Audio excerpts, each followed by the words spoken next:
جنگ فجار کے دوران ایک غیر معمولی بات دیکھی گئی کہ جب بھی حضور صلی اللہ علیہ وسلم میدان جنگ میں تشریف لاتے تو قریش جنگ جیتنے لگتے، اور جیسے ہی نبی کریم صلی اللہ علیہ وسلم میدان جنگ سے واپس تشریف لے جاتے تو قریش کمزور پڑنے لگتے۔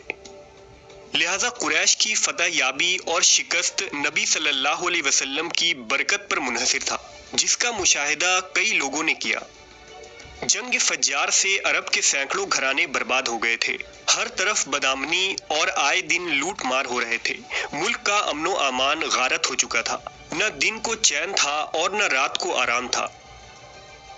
لہذا بنو ہاشم، بنو اسد، بنو غطفان اور دیگر قبائل قریش کے بڑے بڑے سردار عبداللہ بن جدعان کے مکان پر جمع ہوئے، اور زبیر بن عبد المطلب نے یہ تجویز پیش کی کہ حالات کو بہتر بنانے کے لیے اب اس جنگ کو بند کر دینی چاہیے اور کوئی صلح یا معاہدہ کرنا چاہیے۔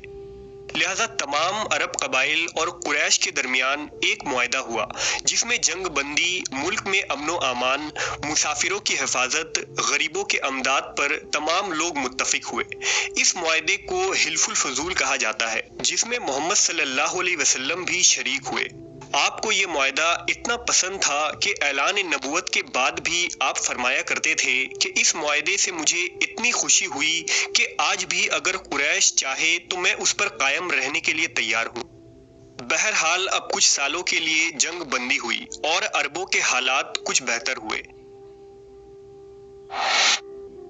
جب نبی کریم صلی اللہ علیہ وسلم کی عمر مبارک 25 سال کے قریب ہوئی تو تجارت کی طرف رجحان بڑھا، لیکن آپ کے پاس اتنی رقم نہ تھی کہ تجارت کر سکیں۔ لہذا جب مکہ کی ایک خاتون کو یہ خبر ہوئی تو اس نے نبی صلی اللہ علیہ وسلم کو پیغام بھیجا کہ آپ میرا مال تجارت کے لیے شام لے جائیں اور اسے وہاں مناسب قیمت پر فروخت کریں۔ اس خاتون نے یہ پیشکش کی کہ وہ آپ کو دوسروں سے بڑھ کر اجرت دیں گی۔ اس خاتون کا نام خدیجہ بنت خویلد تھا، جو مکہ کی نہایت ہی شریف خاندان کی ایک مالدار بیوہ خاتون تھی۔ سیدہ خدیجہ کا تعلق قبیلہ بنو اسد سے تھا۔ آپ کے والد خویلد بن اسد عرب کے امیر ترین انسانوں میں ایک تھے۔ جب جنگ فجار شروع ہوئی تھی تو خویلد نے بھی اس جنگ میں شرکت کی تھی اور وہ اس جنگ میں مارے گئے۔ لہذا باپ کے مرنے کے بعد سیدہ خدیجہ نے سارا کاروبار خود سنبھالنا شروع کر دیا تھا۔ دراصل سیدہ خدیجہ نے پہلے ہی حضور کی صداقت، امانت داری اور ایمانداری کے چرچے سن رکھے تھے اور وہ آپ کی خوبیوں سے بہت متاثر تھیں، اس لیے انہوں نے آپ صلی اللہ علیہ وسلم سے تجارت کی یہ درخواست کی تھی۔ بہرحال حضور نے سیدہ خدیجہ کے مال کو لے کر تجارت کے لیے شام روانہ ہوئے۔ اس سفر میں حضرت خدیجہ نے آپ کے ساتھ اپنے ایک غلام میسرا کو بھی روانہ کر دیا۔ ابن اسحاق کے مطابق سفر شام کے دوران حضور صلی اللہ علیہ وسلم نے ایک جگہ تھوڑا توقف کیا اور ایک درخت کے سائے میں آرام فرما ہوئے۔ قریب نستور راہب کی ایک خانقاہ تھی۔ راہب نے جب آپ صلی اللہ علیہ وسلم کو دیکھا تو میسرا کے پاس آیا اور پوچھا کہ وہ ہستی کون ہے جو اس درخت کے نیچے آرام فرما رہے ہیں۔ اس نے کہا یہ اہل حرم کے ہاشمی قریشی جوان محمد ہیں جو صالح، امانت دار اور ایک سچے انسان ہیں۔ راہب نے کہا کیا ان کے آنکھوں میں سرخی رہتی ہے؟ میسرا نے کہا ہاں، یہ سرخی ہمیشہ ان کے آنکھوں میں ہوتی ہے۔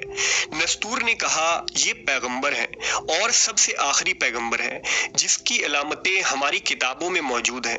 اس درخت کے نیچے سوائے نبی اللہ کے اور کوئی شخص بھی آج تک نہ بیٹھا ہے۔